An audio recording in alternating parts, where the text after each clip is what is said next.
Hello and welcome to the 10th episode of Incantation, a horror movie review podcast where we discuss both classic and current horror movies, as well as everything in between. We're four friends from Kuala Lumpur, Malaysia, with a shared love for everything horror. My name is Joe, and with me today is Caleb. Hello. Lynn. Hi. And Josh. Hey. So, as promised 2 episodes ago, we're starting our psychological horror series, and for today, Lynn chose the movie It Follows. So, take it away, Lynn. Okay, so It Follows is a 2014 American supernatural psychological horror film written and directed by David Robert Mitchell. So this movie stars Micah Monroe, Keir Gilchrist, Daniel Zovetto, Jake Weary, Olivia Lucardi, and Lily Seep. So this movie is about a teenage girl by the name of Jay who was pursued by a supernatural entity, or we call it, after a sexual encounter with her newly met boyfriend. So I guess we're talking about initial thoughts about the movie, right? So probably I'll just go right into it. So this is my first viewing of It Follows. I know Josh and Joe and Caleb have watched it before, and they've recommended this movie earlier, but it's my first time watching this movie, and I had zero expectations. I always psychological horror is my favorite genre, so I usually try not to expect anything because it could be anything. And this movie is great. I mean, the setting, the time frame, the time zone that they were in the 90s, I guess it really worked for me. And addressing sexually transmitted diseases or the one night stands and stuff like that. I think this movie really did it very well. The trauma and the torture that one has to go through in terms of the mental illness and whatnot after a sexual encounter, that is just it really addresses a lot of things. So yeah, I would recommend this movie, and just watch without expectations, because this movie would blow you away. Yeah, I think those are my first thoughts. Maybe you can go with Caleb.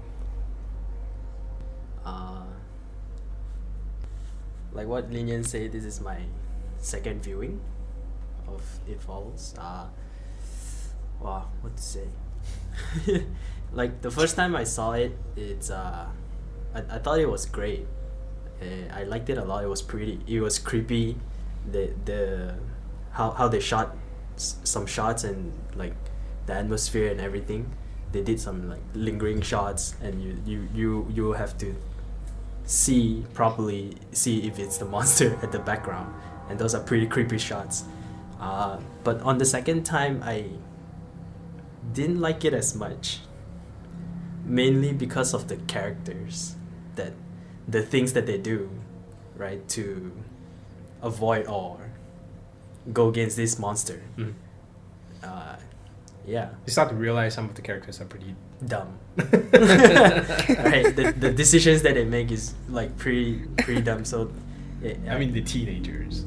I mean, yeah, you still have some kind of logic, but yeah, I don't know if this works for me as a psychological. I saw it as a monster movie, right? I like how they established rules for this entity, and they didn't break it, and the entity is not overpowered, Right. that no one can defeat it. You have ways to stop it and everything. It's not like the Nun where it's just omnipresent. Yeah. Yeah. Yeah, so that's how I saw it as a monster movie. It's pretty cool. Right. Right. So did you Recommend it? did you like the movie? Yeah. Yeah, I liked it, but not as much as I liked it the first time, as I remembered it last time long ago. Yeah. I guess it's the same for me. This is also my second viewing.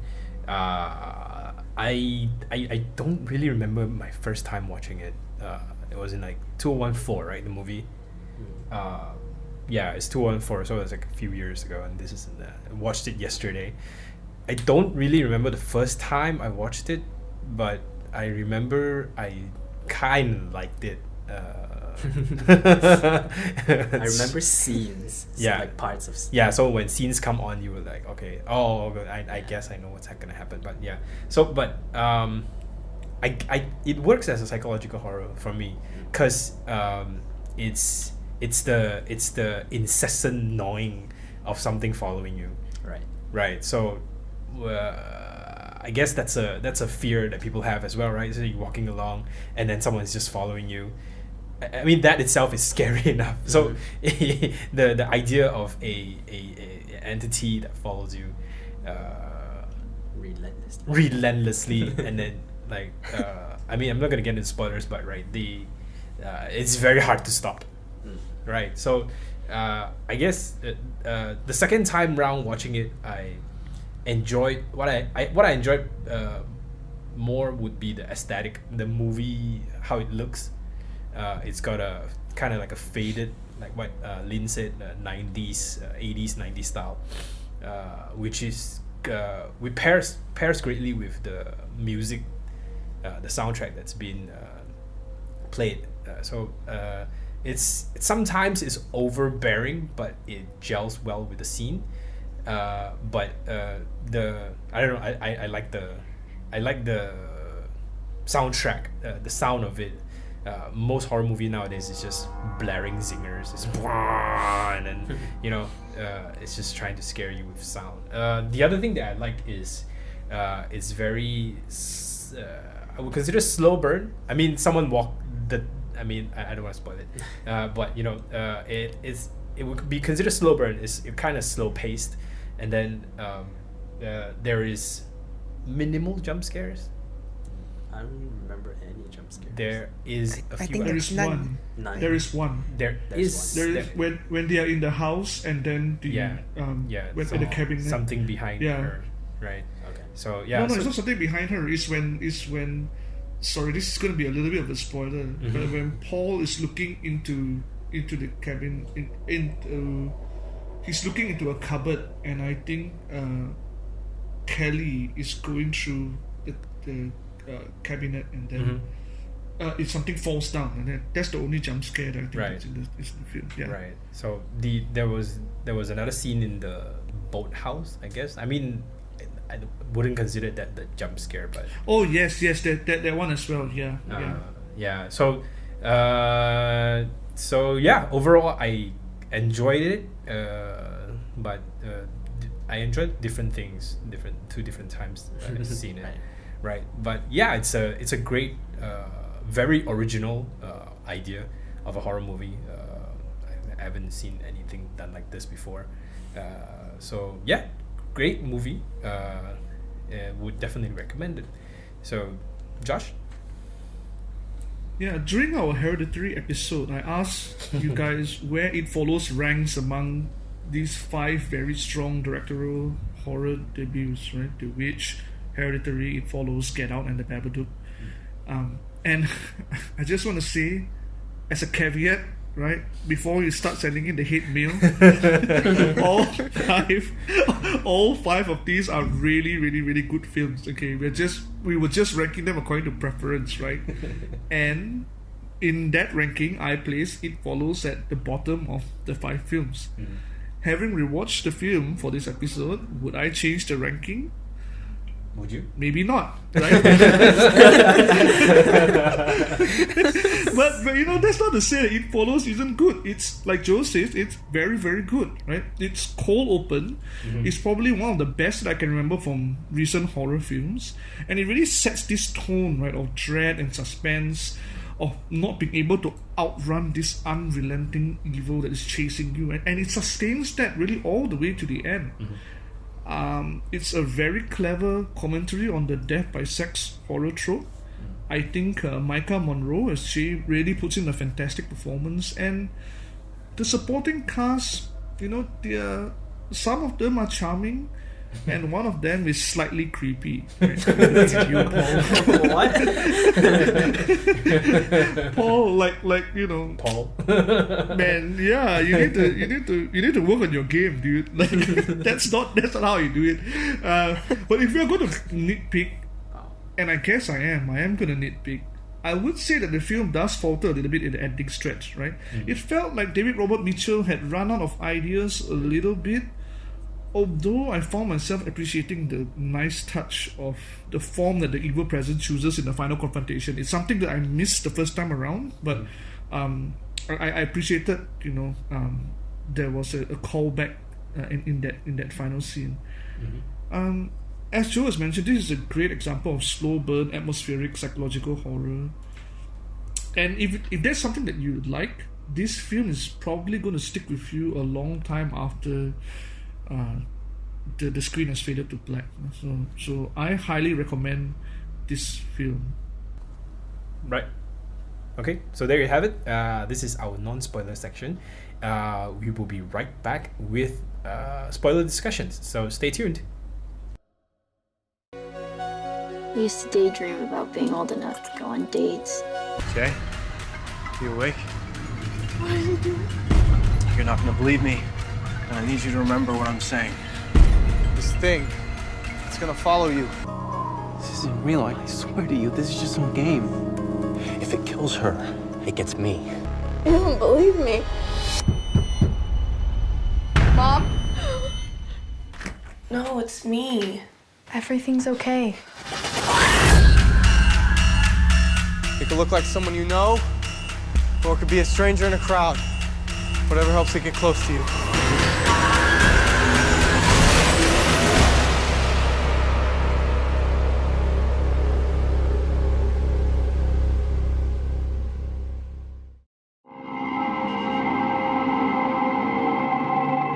Alright guys, welcome back to our episode of the film review for It Follows, our psychological horror. This is our first episode for the psychological horror theme, and we're talking about It Follows, right? So, gonna jump right into it. What is the horror in the film, right? What makes the film a horror movie, right? What are the elements in it that makes you go, oh my god, right? So maybe Caleb, you can go first. Like I said in the beginning, it's the monster itself, right? It can turn into anyone and anywhere, and then it just follows you. So the horror aspect is like the uncertainty of who you can trust, right? Like people walking towards you, you don't know if that's the monster or your friend is the monster. I think even if you pass it on, right, there's no guarantee, right, that you will survive. Right. Like, yeah, in the film, she passed it on to like these three guys on three guys on the beach. Three guys on the beach. I mean, they were on a boat, I guess. well, we don't know whether she actually went through with it, right? It's just implied, but it's you implied. don't really know whether she yeah, did but it. the thing came back almost immediately following her. Yeah, but when she passed it on to the guy, it waited sort of like 3 days. 3 days. It was shuffling. Right. because they left it so far away in the cabin, right? That's the thing. Right. Like, because they left it when they went to the cabin, they had to wait like a day plus for it to come. And then when she passed it on to him, maybe like it was like, oh, I'm by the beach, I'm just gonna enjoy myself here for a while. Take a vacation from all this walking. and then it's like, okay, I'm now back on the clock. Okay, gotta start walking again. Right, yeah. For me, it's the monster itself. I don't really care about the characters suffering. This might be mean to say, but yeah, the monster itself is pretty creepy and scary. If you're like doing what they're doing, you're like passing it on and trying to live your life after you pass it on, but that just makes it worse if you pass it on. Yeah, yeah, because you don't know who's got it and then who died. yeah. Right. And the one thing that I didn't consider, right, watching the first time around is this time around when Jay gets it, and and then she realizes very quickly that sometimes she's able to see the entity, and other people are not able to see it. Not sometimes, always. You can see the entity, and nobody else can, except if you were infected by it. And I just found it very interesting that it's preying on the victims like that, right? Because you are being chased by this evil, and so all of them seem to want to like self-isolate and hide themselves. But if you self-isolate and hide yourself, you are not surrounded by people who can help point out to you whether what you're seeing is actually there or not. And the only people that can help you out and point out and say, or who understand what you're going through, is the person that passed the curse to you, and it's going to be somebody that you don't want to be around anyway, right? So I just found it really, really fascinating. Like there are so many layers to this isolation that you would suffer because you're being haunted by this entity. But Lynn, I think off air you had mentioned that for you the horror is something a little bit different. It's not really so much about the chasing, right? I guess it's the uncertainty of what, like similar to what Caleb said, it's the uncertainty of what it would turn out eventually. Like for Jay, there were some familiar faces, like one of her friends. At the beach house, it was one of her friends, right? The girl with specs. And then at the swimming pool, it's her father who was throwing stuff into the swimming pool, the electrical items. So I think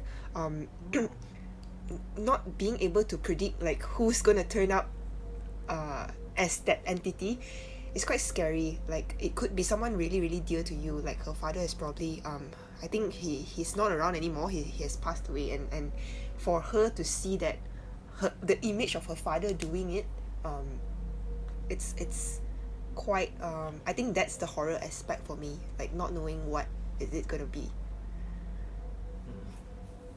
Well, I didn't catch that it turned into the father. Yeah, I didn't either. I didn't know. Was it the father? I don't even know. Yeah, it is the father. So like Right. for me, this second time around watching it, I only caught it this time around. So good job for catching it. Yeah, seeing it for Never the first seen time. the father. Yeah, we've never seen the parents. The No, pictures. there is. The mom is there. The mom we saw and before. the dad is in the family picture at the end. The camera zooms in and you see that he's there. Yeah. Oh, okay. Didn't catch that. I missed that. Wow. Good job. Yeah. I think for me the horror of the film is the incessant chasing. I just don't like it when someone just is nagging you the whole time. I don't know if you guys remember this viral video a few years ago that was Spoon demon. the spoon demon is a YouTube video where there's this demon that chases you, and Chases this one fat guy. all it does is he will smack you with a spoon with like a teaspoon the whole time, like throughout your whole life. It's a comedy. Yeah, it's a comedy, but that's the horror, right? It's not the big scary things. It is the small daily consistent thing that is just gnawing at you and then just eating away at you the whole time, the whole day. And then the psychological effects of that is just crazy.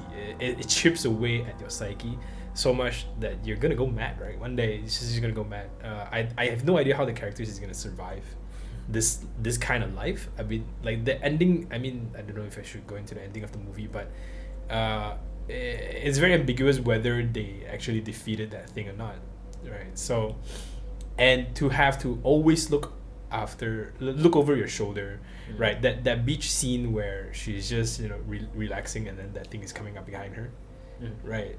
Even if, like what Josh said, like even if like you're with your friends, they don't even know that thing is coming for you. And man, that's no way to live your life, right? So yeah, I guess one of my fears is just the feeling of being trapped in a situation where you might have to do this for the rest of your life. Yeah, It's life. yeah, that's just Just not, like how we're in quarantine now. not Yeah, acceptable but- to me. Yeah, but then when you look at it from the perspective of, and some critics have said that this is a commentary on STDs, right? So if you look at it from that perspective and how that you have STDs and then most of them are incurable. You can manage them, but you can't cure them, and then something that you have to carry with you for the rest of your life as well. Like I think that this adds a really, I mean, the word's not nice, but a very interesting twist to this particular film about how the characters have to deal with the STDs. And Lin, you were mentioning in the intro that for you that was also one aspect that you found quite interesting or about the film, right? Yeah. So I mean, just to reiterate what you said, you don't know when it would come back. Like, you think it's gone, but it's probably not gone.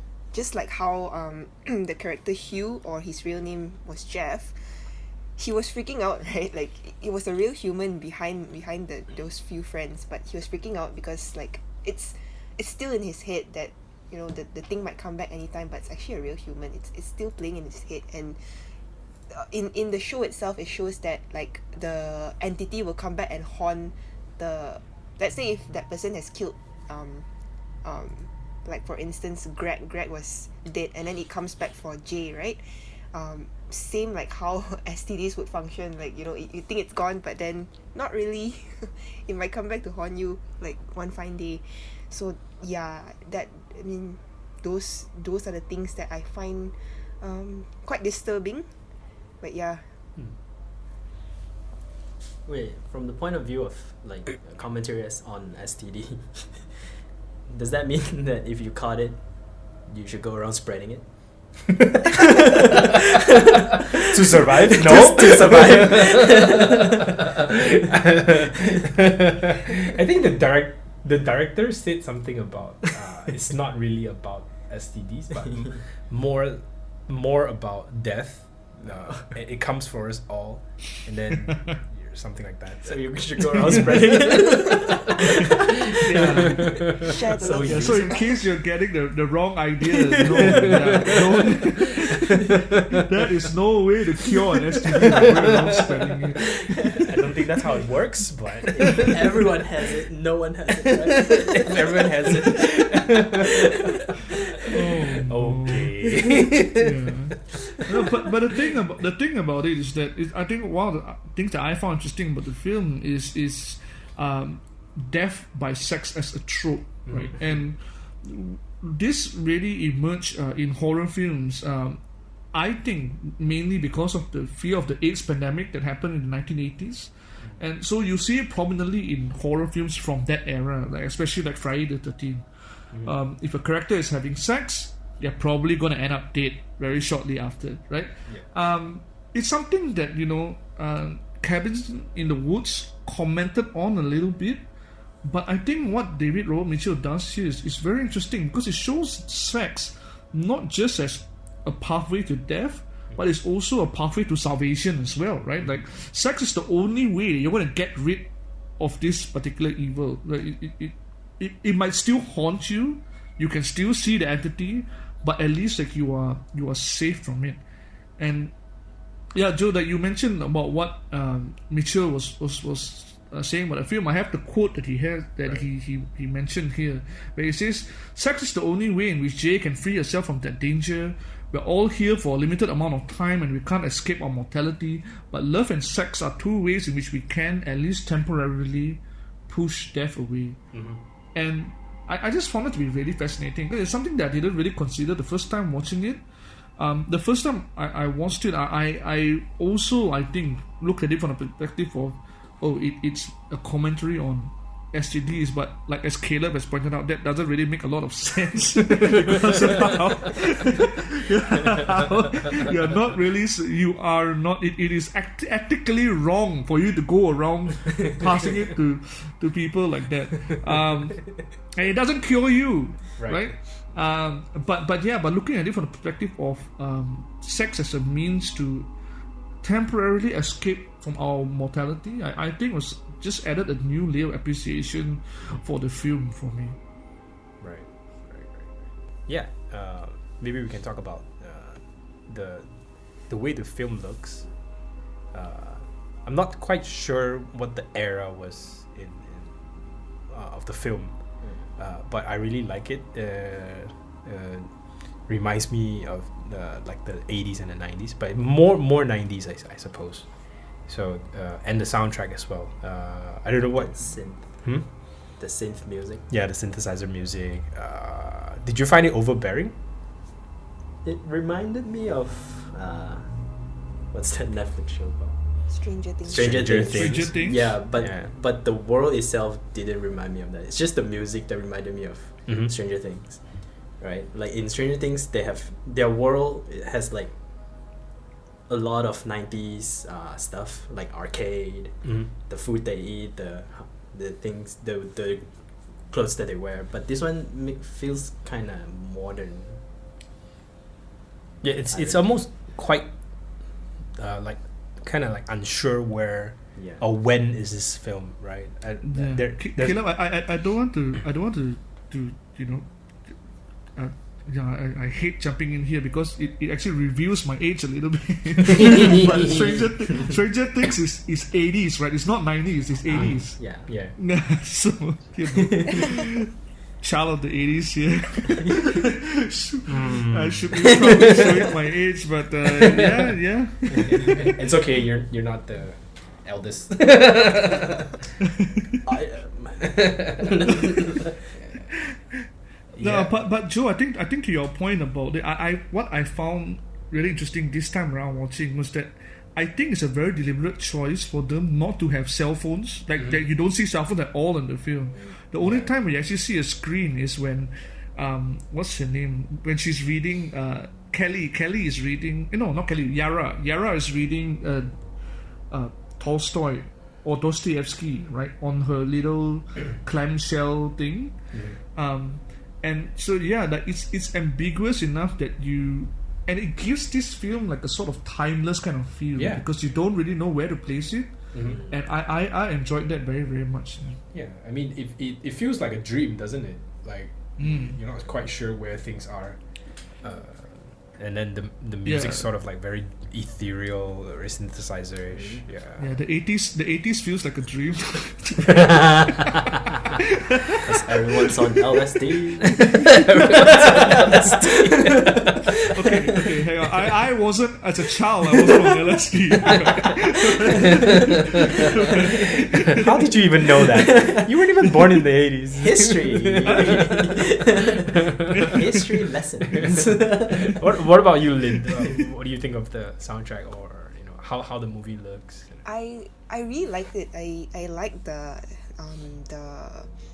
whole vibes. Like there was no. It felt like no one else was in town. Like it's quiet. It's very the color palette was very faded. I really liked it, and also I felt that the way the camera pans as well, it feels very 90s, like as if there's no other technology to kind of make it from different angles. Like the one in school, I think, where the camera was turning 360 like twice. There's no reason for that, but it's just there. I liked it. Like to show the demon coming. I think there was nothing. There What's her name? Yeah, but that's kind of the point, right? It's actually just to show that you have to be aware of everything that is around you, and whether there is anything there or not.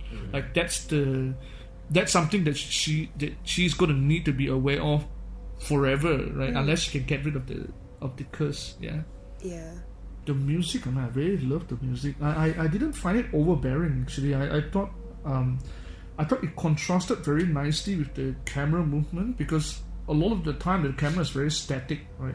So it does move. There are some pans, and one of the things that I really like is that David Robert Mitchell does this fade out in between scenes, which you don't really see nowadays, but it's the transitioning with that fade out kind of thing.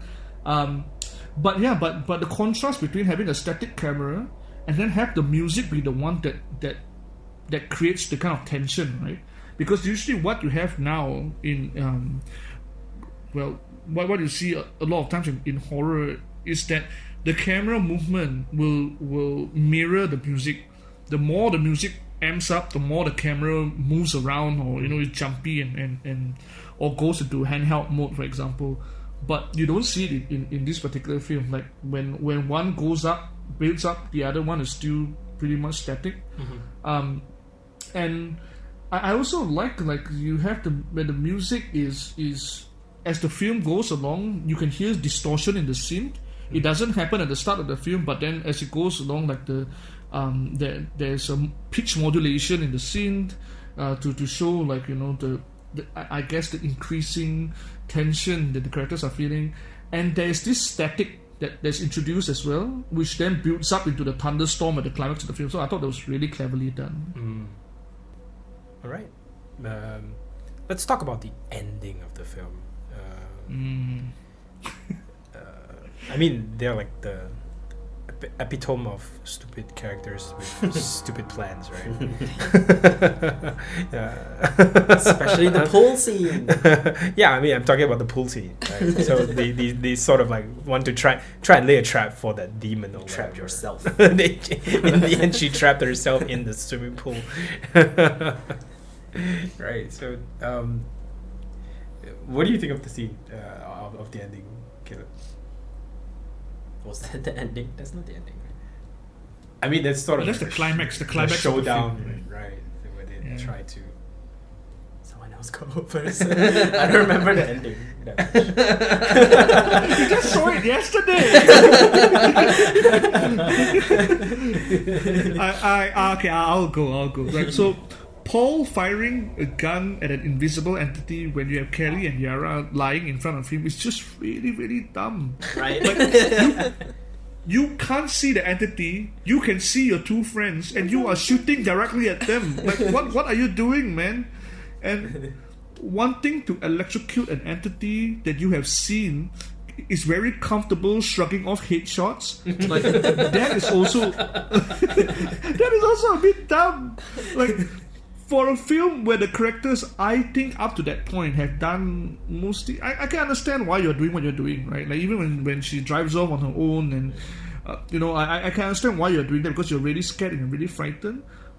But where up until that point, I could be like, okay, I can understand why you're doing the things you're doing. That ending really struck me as just a little bit dumb.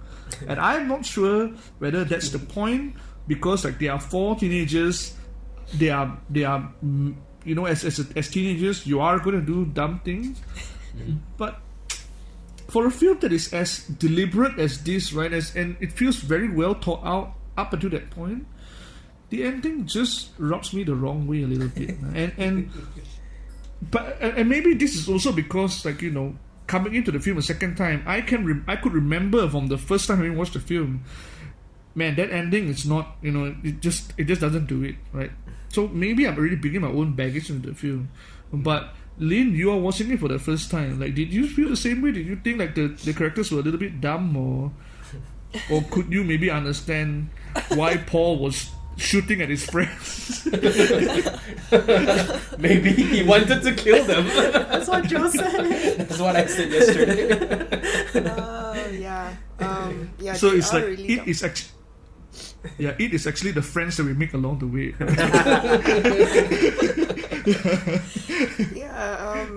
I mean, in the first place, to go to the pool and try to electrocute a spirit is already dumb itself, and then trying to shoot an invisible thing that you can't even see.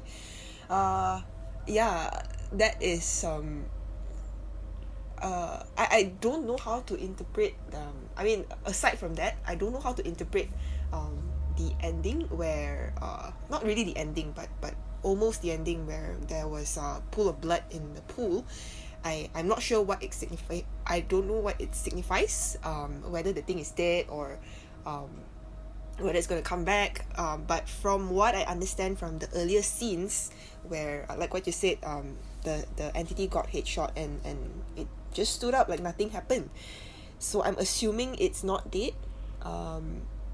But yeah, I don't know how it led to Jay and Paul having sex as well. Maybe she thought it was a good idea that they're now safe.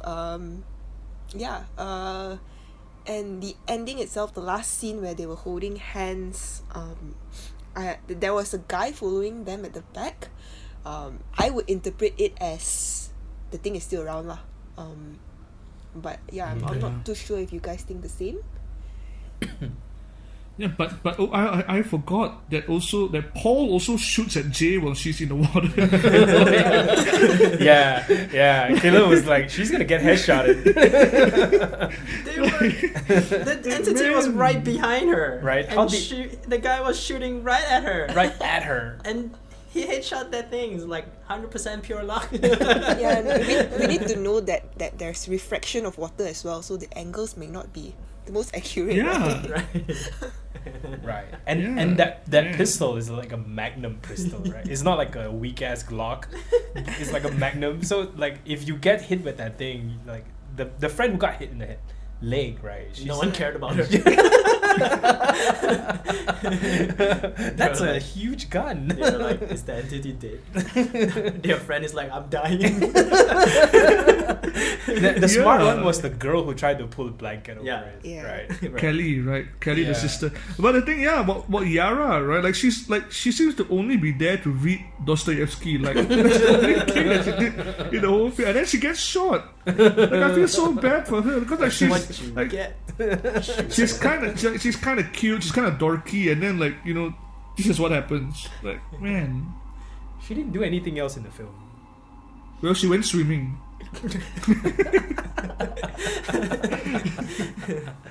Right. Oh, God. Even the location itself. Like, why there? The guy's like, what was the line before they went there? They're like, you remember the first time we kissed, right? And then they like go all the way in the middle of nowhere into this giant pool. Couldn't they find a smaller pool nearby? I don't We know. saw because her. that's not where they kissed, right? That's just Paul. Why no? Creepy ass Paul. Like why do you keep bringing that up, Paul? Like she doesn't like you in the same way. Like why are you? And he kissed his sisters. We saw her after she broke her arm. She was in a pool near her house at her house, right? Why couldn't they use that pool? I don't know. Yeah, not but enough you can't space. trap the entity Yeah. like that. Right? Because they wanted And they entity were to get into the pool. and they were lucky the plan didn't work. Right? The thing- Because the thing threw it and then it unplugged all the things. Yeah, it just didn't electrocute her. And then there was a chair for some reason. he threw a chair. I mean, that thing is Yeah, but trying to the- kill her, right? The thing about it was that like you so the plan A is to electrocute it, and if electrocution doesn't work, then we're going to shoot it. Like if that thing can shrug off electrocution, Right?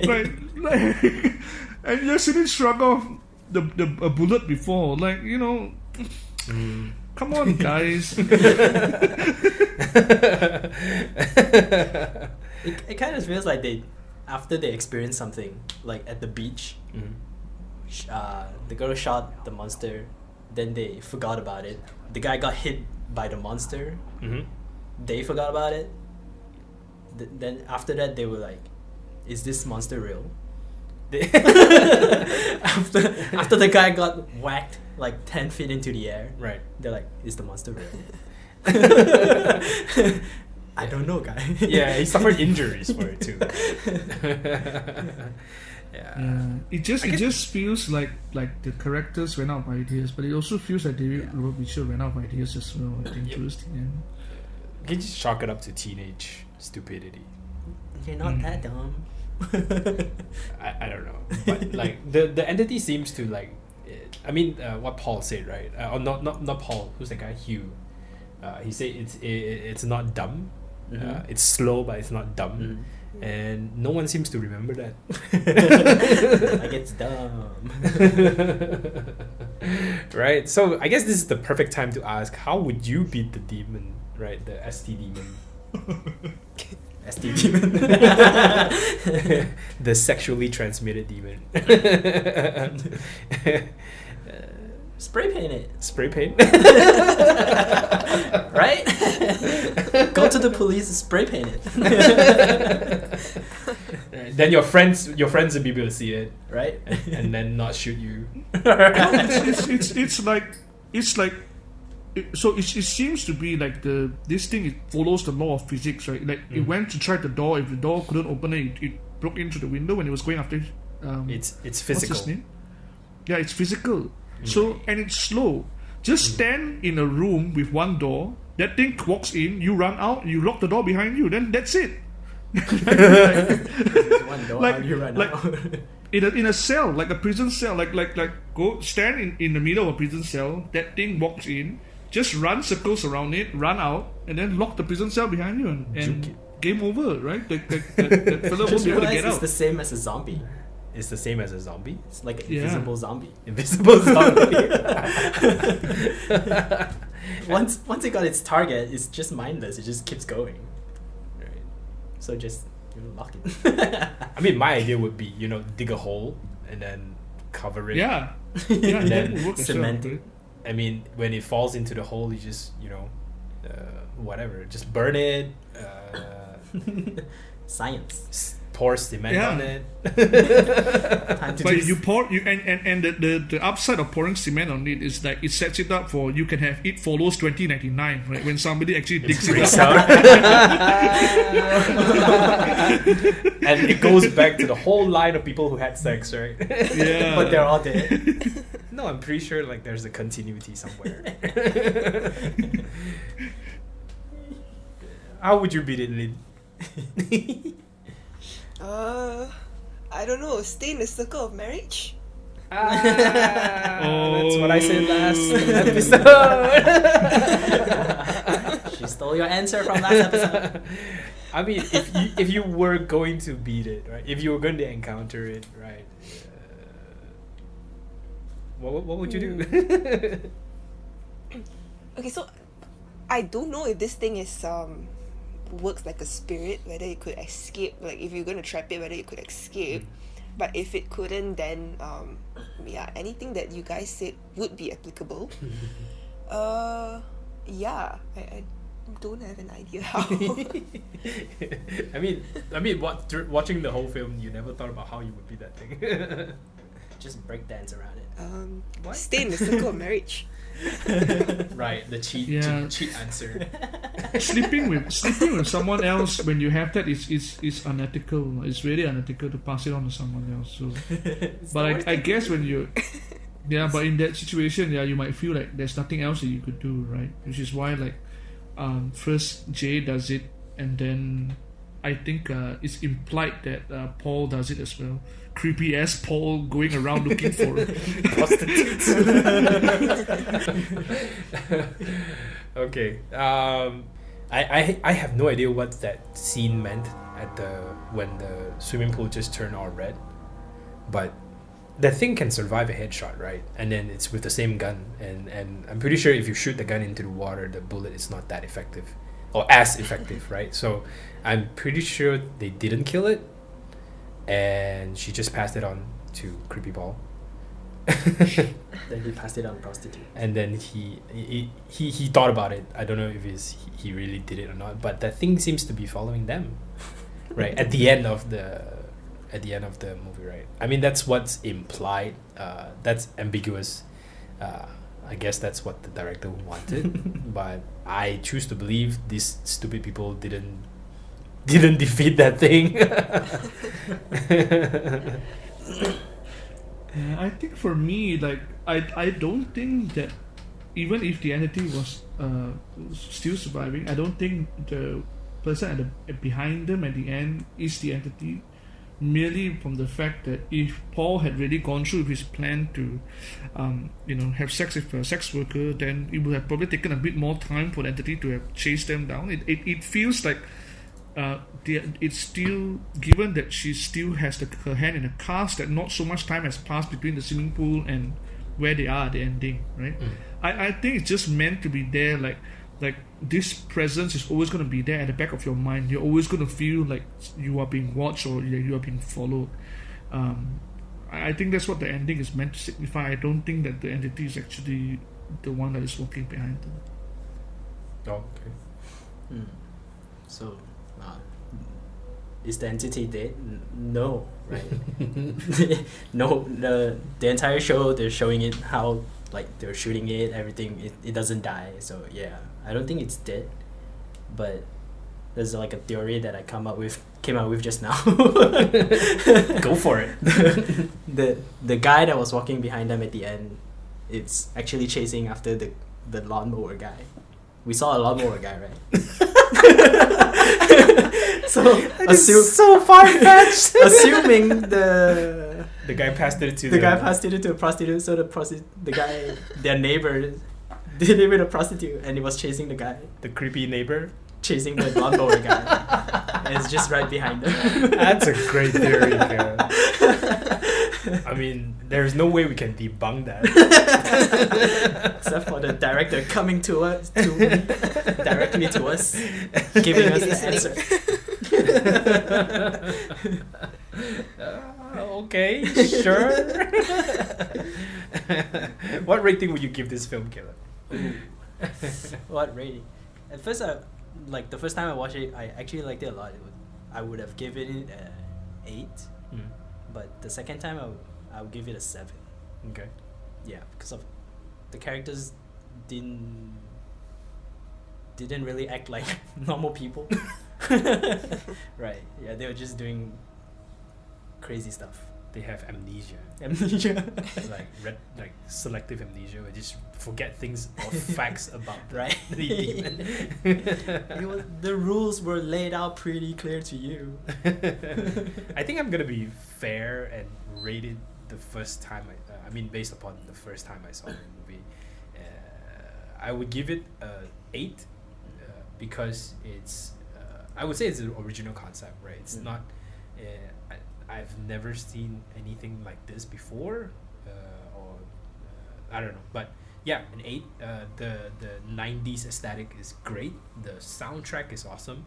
The idea is original, and there are no jump scares, or at least no pointless jump scares. Yeah, an 8 out of 10. Lynn?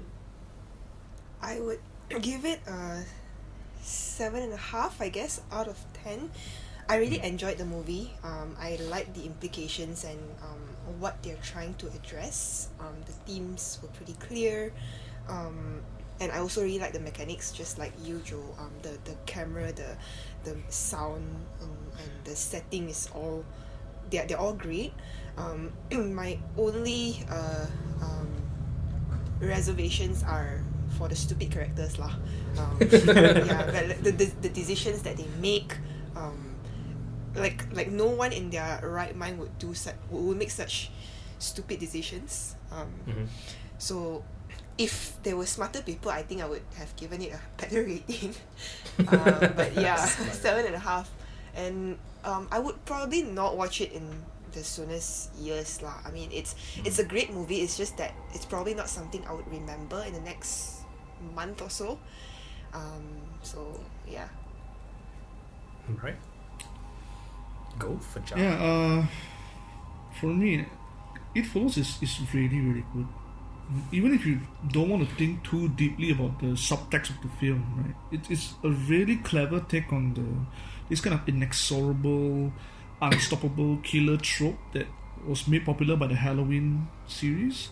You have mentioned, Joe, how the film feels timeless. I think that really adds to the charm of the film, and it's a very tense film, right? David Robert Mitchell, I think, paces the film almost to perfection. And when you add in that layer of sex as a means of release, as a way to quite literally push death away, I think it takes the film up to another level. Like all of you, I have issues with the ending. I think my gripes of it are maybe a little bit more minor than most of you. Just really because characters doing stupid things is a trope in horror that is probably never going to go away. But I felt that was only for the ending, right? I thought up until that point, like the things that they were doing seemed pretty reasonable to me, at least for teenagers. Or trying to put myself in the shoes of teenagers. Some of the exposition dumps are a little bit clunky. Like there's literally 2 times when one character is just telling them these are the rules and then lays it out for them. But you know, apart from these minor gripes, like if you like your horror smart, tense and suspenseful, you really have to watch It Follows. I'm going to give it a 8.5 out of 10. Nice. Right. So for our listeners, if you have enjoyed It Follows, right? So maybe you can give us some recommendation, Josh. Yeah, I'm going to recommend. It's a trend that I've been doing, and I'm going to keep at it while I still can. I've been recommending graphic novels, right? For the, if anybody likes the films that we have reviewed, and It Follows has that there is a graphic novel that also deals with sex as a metaphor, and that's Black Hole. Now, Black Hole is a 12-issue comic book limited series written and illustrated by Charles Burns. It's about a sexually transmitted disease that causes mutations in teenagers. So basically, you have sex and you turn to X-Men. All right. No.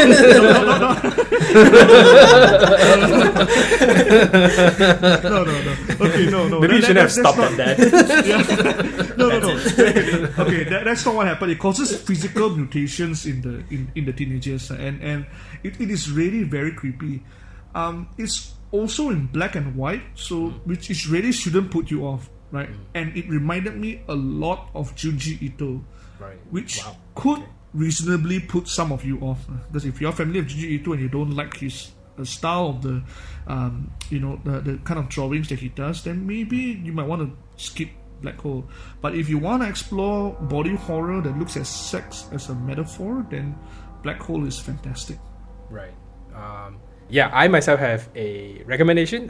Sort of like It Follows. It's also about teenagers and I guess you could say aliens coming into a high school, and then they just start spreading around and then taking over people's bodies. It's the 1998 science fiction teen horror, The Faculty, directed by Robert Rodriguez, and it's starring Elijah Wood from The Hobbit.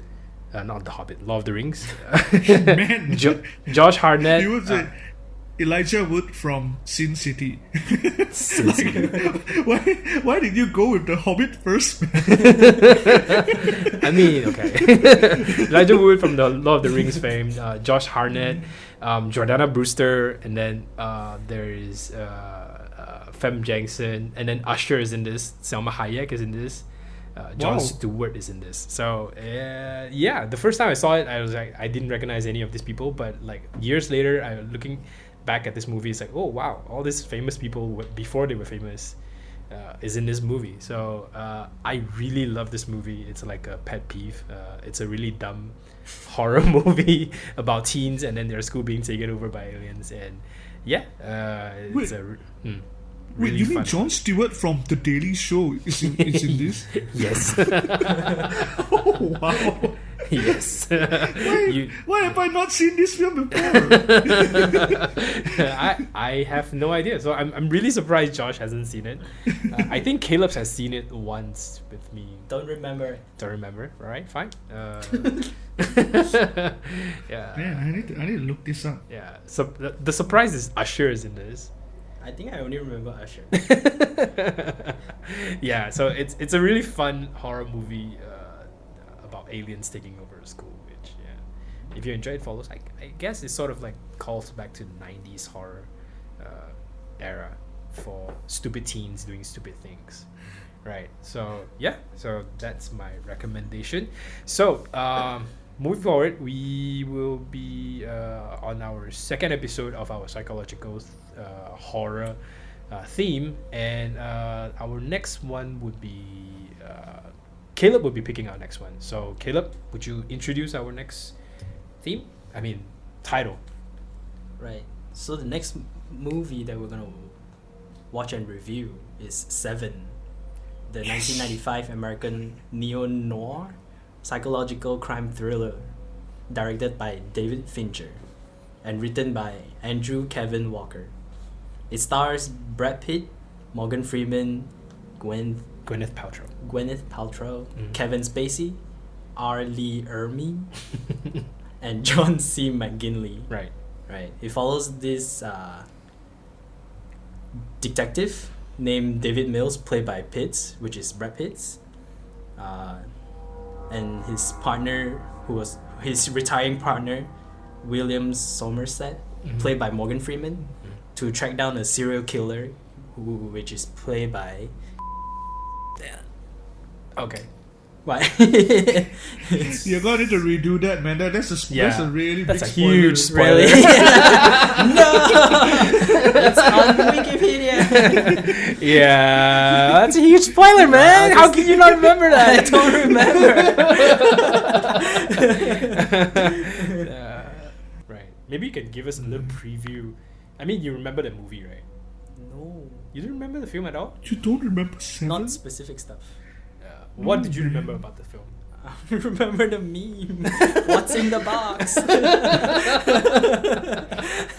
All right, never mind. So there you have it, guys. We will be reviewing Seven. In my opinion, one of the greatest detective, police procedural, psychological horror film, in my opinion.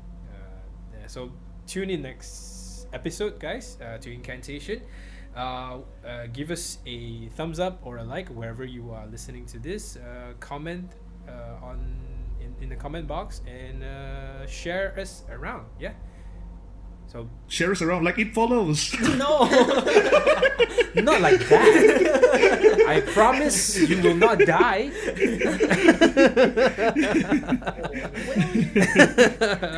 Bye, guys. Bye. Not like that.